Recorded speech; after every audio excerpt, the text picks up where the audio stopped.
नमस्कार बच्चों, कैसे हैं आप सब। आशा करती हूँ आप सभी अच्छे होंगे, स्वस्थ होंगे, खुश होंगे और अपनी पढ़ाई भी अच्छे से कर रहे होंगे। तो जैसे कि आप सभी जानते हैं, मैं हूँ आपकी हिंदी की अध्यापिका और मैं स्वागत करती हूँ आप सभी का आईसीटी वर्चुअल क्लासरूम में।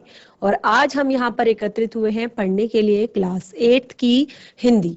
क्लास 8 की हिंदी में हमने अपने पिछले सेशन में एक अनुच्छेद लेखन यानी कि पैराग्राफ राइटिंग पढ़ा था और उसमें मैंने आप लोगों को होमवर्क दिया था कि आप सभी पैराग्राफ लिखेंगे। अलग अलग टॉपिक्स मैंने आपको बताए थे।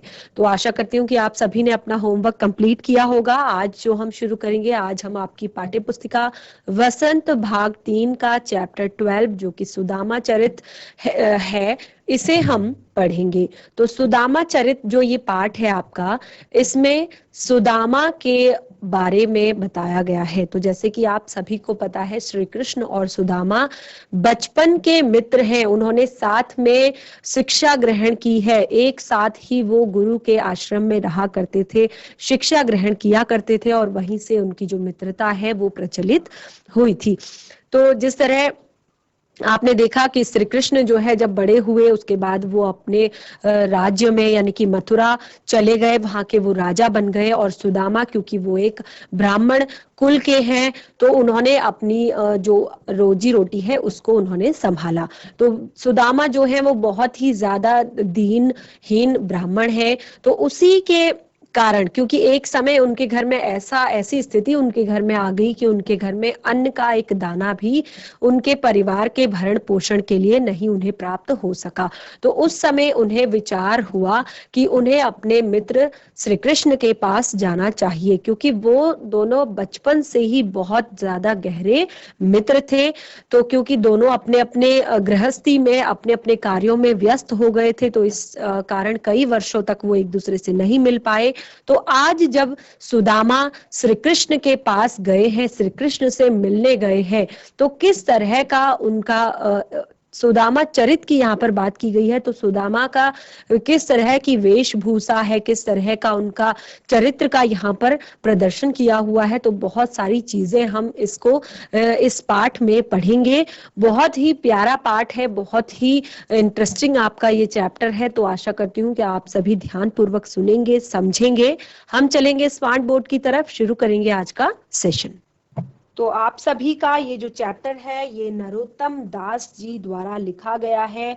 और यहाँ पर जैसे कि मैंने आपको बताया, सुदामा चरित में श्री कृष्ण की और सुदामा की मित्रता का वर्णन किया गया है।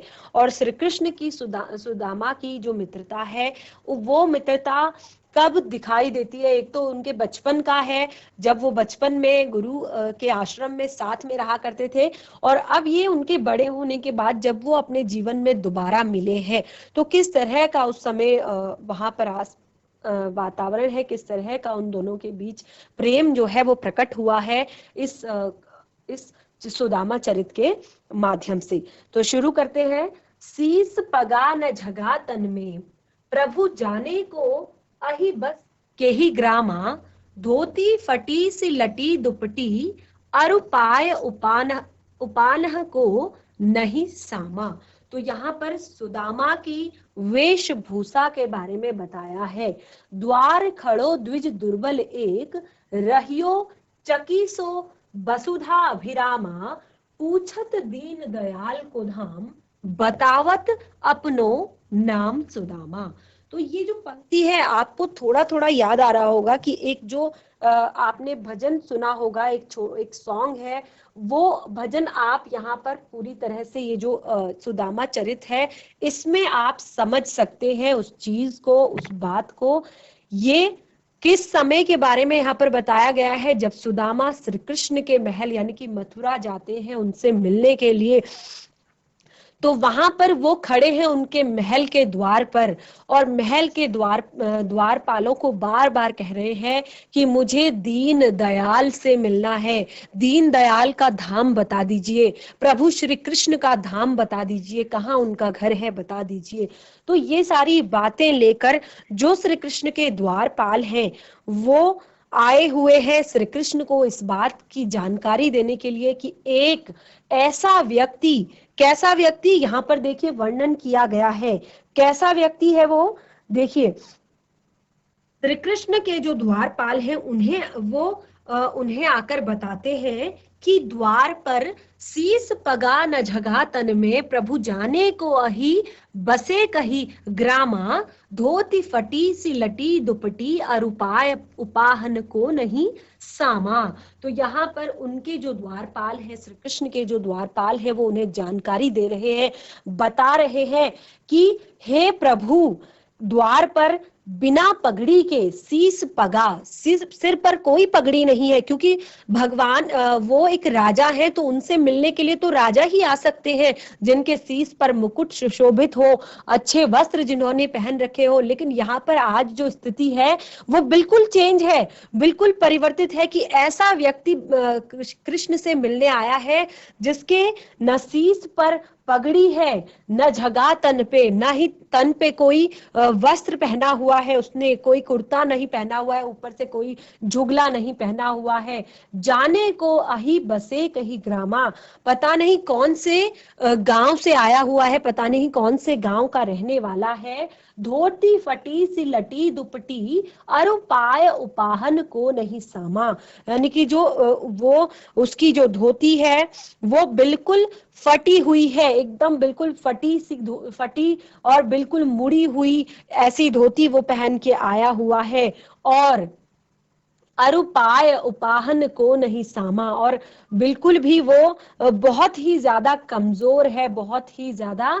द्वार खड़ो द्विज दुर्बल एक दुर्बल, एक द्विज जो है दुर्बल द्विज द्वार पर खड़ा है। रहियो चकिसो वसुधा विरामा, और वसुधा यानी कि रो रहा है, लगातार रो रहा है और एक ही बात बार बार कह रहा है, पूछत दीन दयाल को धामा। और भगवान का धाम यानी कि दीन दयाल श्री कृष्ण के धाम के बारे में पूछ रहा है कि कहाँ है उनका घर, आप मुझे बताइए।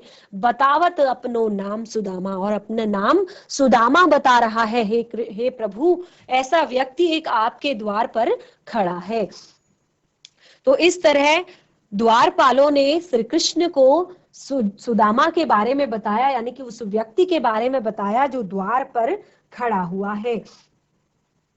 ऐसे बेहाल बिवाइन सो, पग कंकट जाल लगे पुनि जोई, हाय महादुख पायो सखा, तुम आए इते न किते दिन खोई, देख सुदामा की दीन दशा, करुणा करके करुणा निधि रोए, पानी परात को हाथ छुयो नहीं, नैनन के जल सो पग धोए। देखिए कितनी प्यारी पंक्तियां यहाँ पर लिखी हुई हैं कि जब भगवान श्री कृष्ण ने सुदामा के बारे में सुना, क्योंकि उन्होंने बाकी कोई बात नहीं सुनी, उन्हें कुछ समझ में नहीं आया, उन्हें कुछ नहीं सुनाई दिया, बस जब उन्होंने अंतिम जो शब्द सुदामा, यानी कि उन्होंने कहा कि उसका नाम सुदामा है, वो अपना नाम सुदामा बता रहा है, तो वो बिना कुछ देखे श्री कृष्ण भगवान जो कि राजमहल में सुशोभित है, स्वर्ण जो उनकी आसन है, जो स्वर्ण सोने का उनका आसन है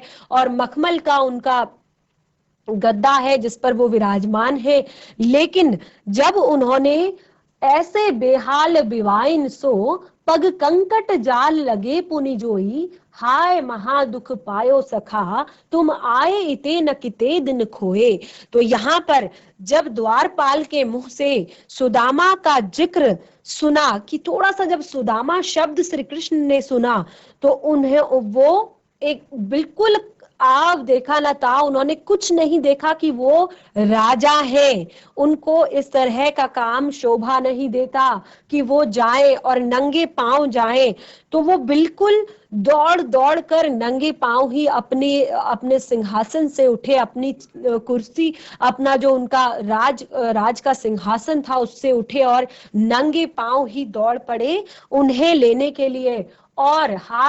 और पग कंकट जाल लगे पुनि जोई, और उनके पैरों में इस बीच, क्योंकि वो एक राजा है, उनके तो हर तरफ मखमली जो उनके चादरें बिछी रहती है हर तरफ, और जब वो बाहर निकलते हैं तो पुष्पों की वर्षा लोग उनके पैरों के नीचे करते हैं और सीधे वो स्वर्ण रथ पर बैठते हैं।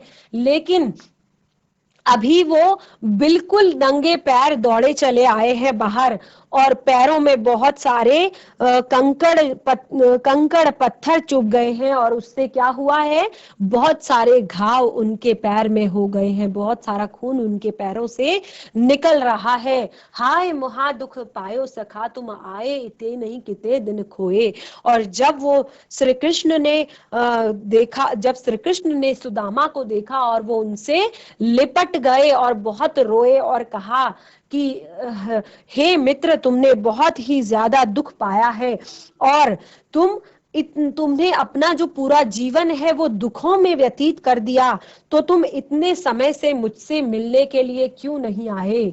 देख सुदामा की दीन दशा, करुणा करके करुणा निधि रोए। सुदामा की दीन दशा को देखकर, सुदामा की उस स्थिति को देखकर जो करुणा निधि है भगवान श्री कृष्ण है, वो भी करुणा करके यानी कि दया करके, वो करुणा से यानी कि दुख से अब रोने लगे हैं। उन्हें बहुत ज्यादा उन्हें अश्रु उनके बह रहे हैं, बहुत आंसू उनके निकल रहे हैं, यानी कि सुदामा की इस दीन दशा को देखकर भगवान करुणानिधि जो है, भगवान सब पर करुणा करने वाले जो है, सबके दुखों को हरने वाले जो है, वो आज स्वयं रो रहे हैं।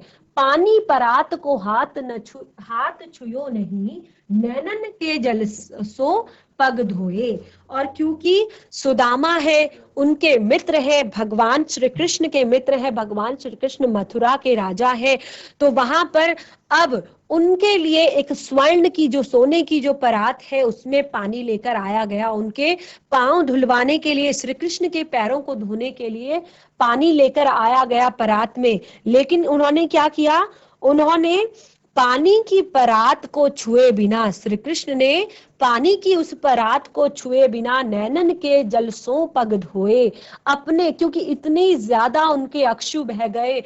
वो उन्होंने श्री कृष्ण ने जाते ही सुदामा को अपने सिंहासन पर बिठाया, अपने राज सिंहासन पर बिठाया और उनके पैरों पर बैठ गए और अपने आंसुओं के जल से ही, पानी की परात को हाथ लगाए बिना, अपने आंसुओं के जल से ही उनके पैरों को धो दिया।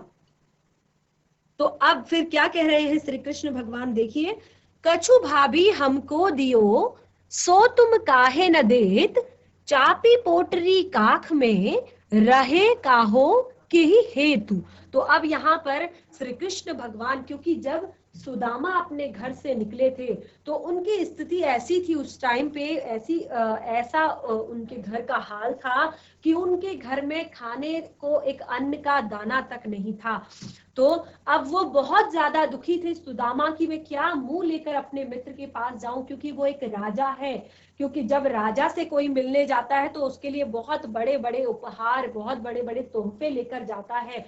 लेकिन मैं तो इतना दीनहीन हूँ, इतना दरिद्र ब्राह्मण हो गया हूँ कि आज मेरे पास स्वयं के खाने के लिए अन्न नहीं है। तो फिर उनकी जो धर्म पत्नी है सुदामा की, वो जाती है अपने घर के आसपास 3-4 घरों में और थोड़े से चावल के दाने लेकर आती है मांग कर, और वही वो सुदामा की धोती पे बांध देती है, एक पोटली बनाकर, जो उनकी लकड़ी है जिसके सहारे वो चलते हैं, उस पोटली में वो बांध देती है। तो अब यहाँ पर क्योंकि श्री कृष्ण भगवान से मिलने के लिए उनका परम मित्र सुदामा आया है, तो श्री कृष्ण भगवान कह रहे हैं कि कछु भाभी हमको दियो, सो तुम काहे न देत, चापी पोटरी काख में रहे कहो के ही हेतु। तो यहाँ पर कृष्ण भगवान कह रहे हैं कि अब उन्होंने सुदामा की आवभगत बहुत अच्छी की, सुदामा को लेकर आए, अपने राज सिंहासन पर बिठाया। अब उन्हें थोड़ा सा मजाक सूझा है और अब वो कह रहे हैं कि जरूर भाभी ने मेरे लिए कुछ भेजा होगा, क्योंकि तुम मेरे परम मित्र हो और भाभी भी इस नाते मुझसे प्रेम करती हैं, तो उन्होंने जरूर मेरे लिए कुछ भेजा होगा, तुम मुझे क्यों नहीं देते। चापी पोटरी काख में, और जो तुम अभी तक नहीं सुधरे, क्योंकि बचपन में एक बार क्या हुआ था कि जब सुदामा और श्री कृष्ण बहुत ज्यादा वो बहुत टाइम तक वो गुरु के आश्रम में रहे थे। तो एक बार वो गुरु माता के कहने पर जंगल में लकड़ी लेने के लिए गए हुए थे। तो गुरु माता ने कहा कि तुम दोनों ने कुछ खाया नहीं है, और उन दोनों को अलग अलग जो पोटलियां थी उनमें चने बांध कर दे दिए। तो सुदामा जो है वो शुरू से ही थोड़ा सा उनको भूख ज्यादा लगती थी, वो खाना ज्यादा खाया करते थे। तो क्या हुआ कि जब जंगल में गए तो लकड़ी तो काट चुके थे, लेकिन अचानक मौसम बहुत ज्यादा खराब हो गया। तो सुदामा को भूख लगी, सबसे पहले उन्होंने अपने हिस्से के चने खाए, और उसके बाद क्योंकि वो दोनों अलग अलग बैठे हुए थे, तो फिर सुदामा को लगा कि उनकी भूख अभी समाप्त नहीं हुई है। तो उन्होंने श्री कृष्ण के हिस्से के भी चने स्वयं ही खा लिए। तो यहाँ पर यही बात सोचकर, यही बात को यहाँ पर आज यथार्थ में लेकर आकर श्री कृष्ण भगवान थोड़ा सा उनसे मजाक करते हैं, थोड़ा सा व्यंग उन पर करते हैं। कहते हैं कि तुम बिल्कुल नहीं सुधरे हो, यानी कि आज भी भाभी ने जब मेरे लिए कुछ भेजा है तो शायद तुम्हारी इच्छा है कि तुम उसे चुपचाप से खा लो, उसे भी तुम मुझे नहीं देना चाहते हो, तो तुम उसे मुझे क्यों नहीं दे रहे हो? अभी तक तुम तुम बिल्कुल भी नहीं सुधरे हो, रहे कहो के ही हेतु। तो आगे कहते हैं, आगे चना गुरु माता देयते, ले तुम चा भी हमें नहीं दीने, श्याम कहो मुस्काए सुदामा सो, चोरी की बान में हो जो प्रवीणे। तो वही बात देखिए यहाँ पर भी लिखी गई है कि वही श्री कृष्ण भगवान सुदामा से कहते हैं कि जैसे बचपन में गुरु माता ने हमें चने दिए थे और तब भी तुमने चुपके से मेरे हिस्से के चने खा लिए थे, तो वैसे ही आज तुम भाभी का दिया हुआ उपहार, पोटरी काख में चा पी रहे तुम, यानी कि आज भी तुम भाभी के द्वारा दिया गया जो उपहार है मुझे, उसे भी अपनी काखी में दबा रहे हो, यानी कि आज भी तुम मुझे नहीं देना चाहते हो। पोटरी का खोलत ना ही सुधारत भी ने, पाछिल बानी अजो न तजो तुम, तेईसी भाभी के तंदुल कीन्हे।